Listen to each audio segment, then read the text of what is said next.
It has been nearly 6 years since the launch of Forza Horizon 4, and has this game aged like fine wine? A few days ago, Microsoft announced that Forza Horizon 4 will be delisted soon in a couple of months, and right now it's on a massive sale.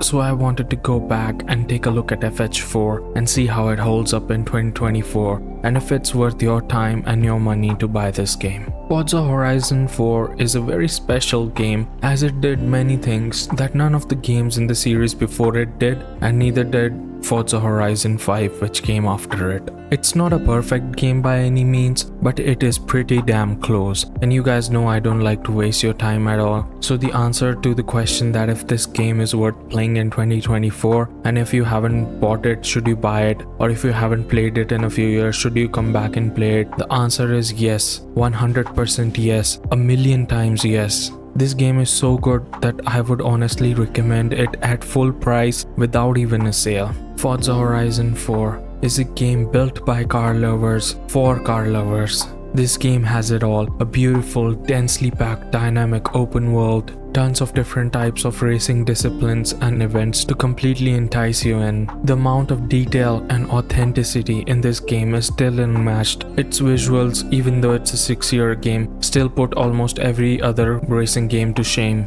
It has a gameplay system which seamlessly lets you play with your friends in multiplayer and then switch back to a solo single player experience, and it has no microtransactions. The word fun and enjoyment is at the forefront of everything Forza Horizon 4 does. So yes, the answer to if this game is worth playing and worth buying, definitely. And if this is the question you wanted to get an answer to, well, there you have it. Yes, the game is worth buying 100 times yes. And if you're gonna click off the video, then I hope you have an amazing day, guys. But if you wanna learn more about what makes Forza Horizon 4 so special, then stay with me. And if you enjoy the video and want more content like this, then make sure to subscribe, guys, as less than 2% of the people watching my videos are actually subscribed, and I would love to have you on this journey with me. Now, without any further ado, let's get right into it.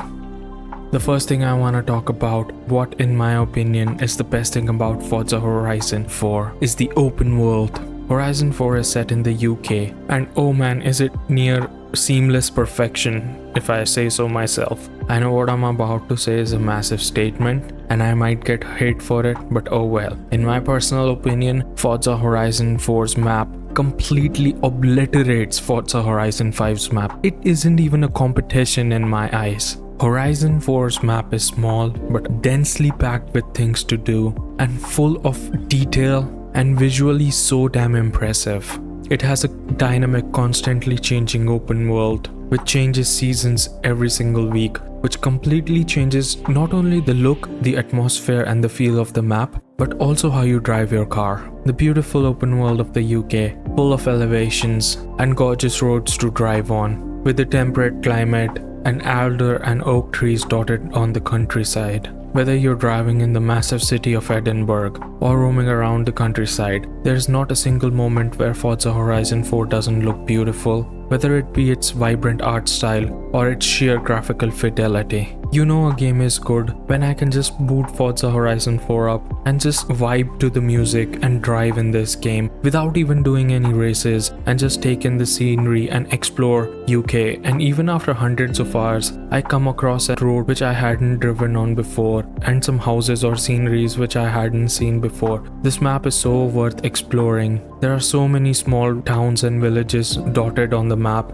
and then there's the massive city of Edinburgh, which has this modern look and feel but with a lot of historical culture and significance. If you look at Guanajuato from Forza Horizon 5, it's such a small city and it feels lifeless. The color palette doesn't really seem appealing to me. But if you look at Edinburgh, it's such a beautiful city with the castle in the background. All these buildings which clearly feel like they are historical in nature but have been given a modern contemporary makeover. I cannot emphasize how much of a beautiful experience this is, and it's a memory which will stay with you. It's not a video game, it's a masterpiece. And honestly, when people talk about Forza games, a lot of people say 1 is the best, 2 is the best, 3 is the best. But when it comes to the open world, this game is absolutely top tier and probably my favorite after Forza Horizon 3's Australia.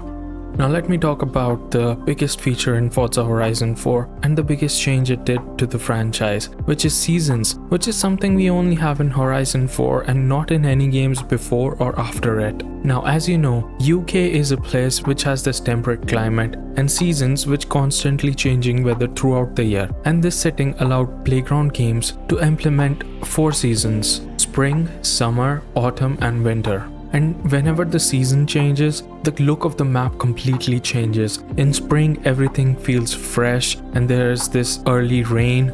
In summer, it's warm and everything feels vibrant, but there's this heat gaze all the time. In autumn, all the trees are covered in brownish and red leaves, and the map takes on this cozy look as you know that winter is approaching. And when winter finally comes, everything is blanketed in a field of snow. And not only does it change the complete look and feel of the map, but it also changes how you drive. When it rains in spring and autumn, when you're on a dirt course, you will know that the road becomes more slippery because of the rain. When you're driving in winter, because of the pileup of the snow on the road, it becomes harder to drive and the handling becomes more slick. In the summer, your tires heat up more. And to me it feels very immersive because you have to then adapt according to the season. If it's snowing, then it would be best to put on some snow tires and tune your ride appropriately according to the season. Now back during Forza Horizon 4's lifetime, a lot of the people found this system to be quite annoying because they thought of it as merely a novelty, and especially winter. A lot of people hated winter. I personally love it. Like you can see how the trees are lush and green in spring and summer, but then autumn comes and they start shedding their leaves and become a full brown and red, and then when winter comes they have no leaves, all the leaves have been shed and only the snow piles up on the tree branches. And it creates such a beautiful and dynamic open world with so much life in it, as you literally feel the world around you changing. And I know a lot of people used to hate winter, but now where in Forza Horizon 5 people are completely tired of the dry and arid climate and the desert, coming back to Forza Horizon 4 seems like such a boon, man. You don't realize how good you had it until you actually lose it.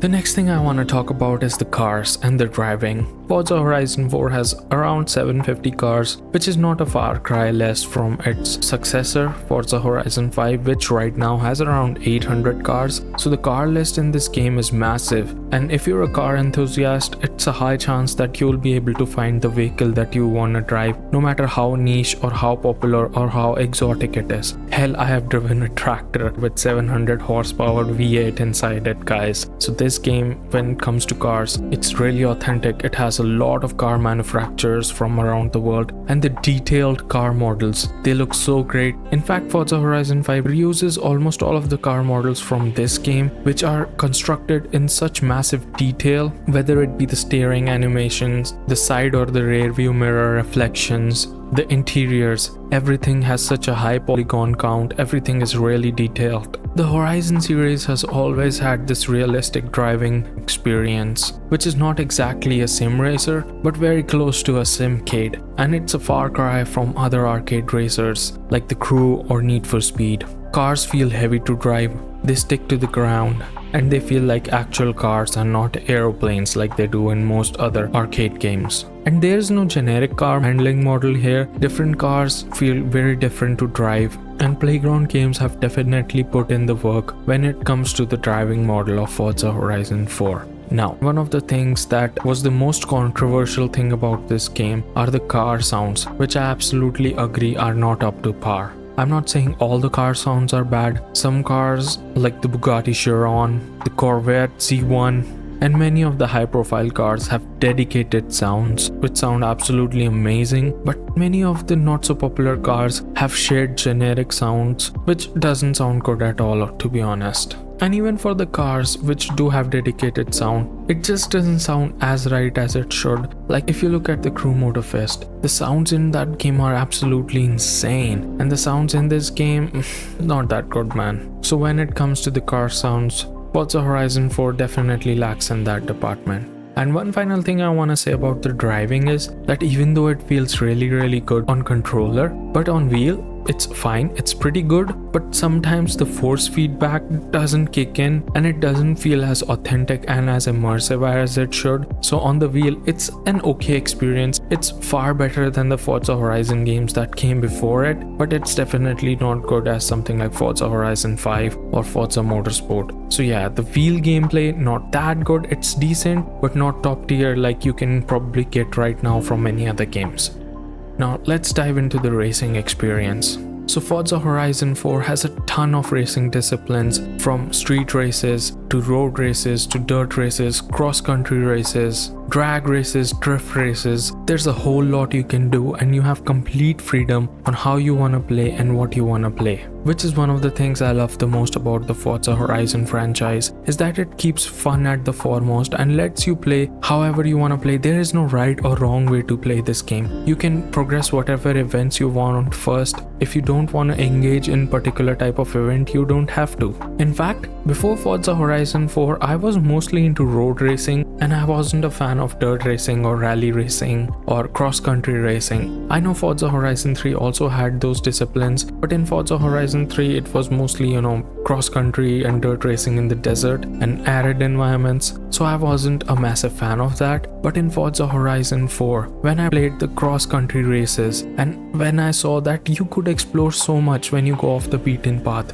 when I played the dirt races, I became a massive fan, especially because again it comes back to the atmosphere and the environment in this game. It's so beautiful that it makes it worthwhile to go off the beaten path and explore what is there. It was always fun to explore a new scenery and explore a new path. Apart from that, we also have a lot of other things like Horizon Stories, which are dedicated stories full of set piece events, which is really fun. Then you have businesses, which I believe is the only Forza game which has businesses. Basically, you can have different businesses like a taxi driving business, and that's pretty awesome. And these businesses also give you daily credits. And then you have the showcases, which are better than ever. So the game has no shortage of set piece and scripted moments. It's pretty cool. We even had a Halo crossover, which was pretty awesome. And again, the game puts fun at the forefront of everything it does. Then you have the multiplayer experience, where you have a 72-player shared lobby and open world, and you can form a convoy up to with 12 players. There's also the hourly multiplayer challenges, and there's the daily Forzathon events. And honestly, this game used to be so much fun back in the day. Like, there aren't as many people in my lobby as they used to be back when it launched.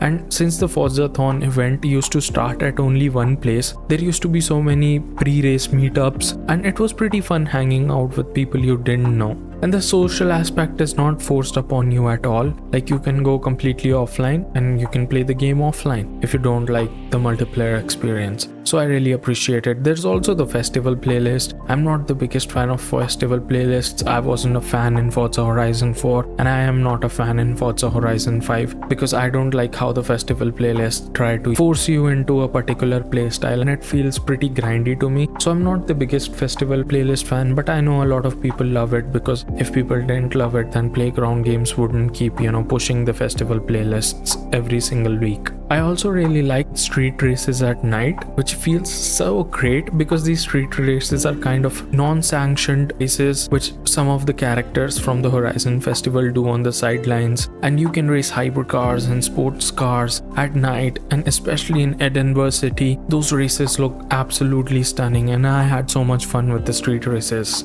And the last thing I want to talk about is houses, because this is also the first Horizon game which had houses, and you could actually buy a ton of different houses, whether it be some cottages in the countryside, and you could even buy the damn Edinburgh Castle and make it your house. It costs a ton of money, but hey man, if you want to, you can straight up buy the Edinburgh Castle, and that is really insane to me, and I love that. So like I said, the game puts your enjoyment and fun before anything else, and there's so much content to enjoy right here. So yes, if you're a casual player who just wants to enjoy some racing games, then Forza Horizon 4 is definitely 1000% worth your time. If you're someone who's into more serious sim racing games and sometimes you wanna play a casual game, Forza Horizon 4 is still worth your time. My personal rating, I would give Forza Horizon 4 10 by 10 any single day, as it's my second favorite Horizon game of all time. And if you liked anything that you saw in this video, then I'd definitely say go and buy the game. It's on a massive 80% sale right now. And also I recommend buying the Ultimate Edition since it comes with the car pass, the 2 DLCs, Lego DLC and the Fortuna Island DLC. So if you enjoyed the video guys, then consider subscribing, and I hope everyone has an amazing day full of positivity and happy gaming.